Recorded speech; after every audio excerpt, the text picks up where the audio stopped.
ప్రస్తుతం పవన్ కళ్యాణ్ సేవియర్గా కనబడుతున్నారు, రక్షకుడిగా కనబడుతున్నారు. అందుకని అందరూ కూడా పవన్ కళ్యాణ్ని అడుగుతున్నారు. ఆ తర్వాత తెలుగుదేశం పార్టీలో నారా లోకేష్ సేవియర్గా కనబడుతున్నారు. అందుకే తెలుగుదేశం పార్టీకి సంబంధించి ఎవరిని అడగాలనుకున్న వాళ్ళు వెళ్ళి లోకేష్ని అడుగుతున్నారు.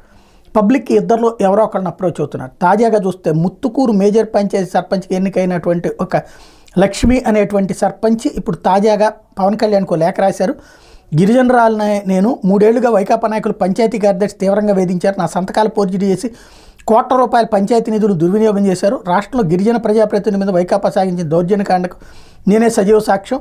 ముత్తుకూరు పంచాయతీలో జరిగిన నిధుల దుర్వినియోగం కుంభకోణం మీద విచారణ జరిపించాలి అని పొట్టి శ్రీరాములు నెల్లూరు జిల్లా ముత్తుకూరు పంచాయతీ సర్పంచ్ బూడూరు లక్ష్మి పవన్ కళ్యాణ్కి లేఖ రాశారు. 2021లో తాను ముత్తుకూరు పంచాయతీ సర్పంచ్కి ఎన్నికైతే పరిపాలన మొత్తం ముత్తుకూరు మండల వైకాపా కన్వీనర్ మెట్టా విష్ణువర్ధన్ రెడ్డి, ఉప సర్పంచ్ కాకుటూరు అనితారెడ్డి, కాకుటూరు లక్ష్మణ్ రెడ్డి, నడవడి ముత్యంగౌడ్, పంచాయతీ కార్యదర్శి చక్రం వెంకటేశ్వర్లే సాగించారన్నారు. ఇదేంటని అడిగితే కులం పేరుతో దూషించారని వాపోయారు. పంచాయతీ నిధుల దుర్వినియోగం మీద నిలదీస్తే తన భర్త మీద దాడి చేయించి గ్రామం వదిలి వెళ్ళిపోవాలని బెదిరించారన్నారు. దీని మీద అప్పటి మంత్రి కాకాని గోవర్ధన్ రెడ్డి దృష్టికి తీసుకెళ్తే వైకాపా నాయకులు చెప్పినట్టు సంతకాలు చేయమని హెచ్చరించారని ఆరోపించారు.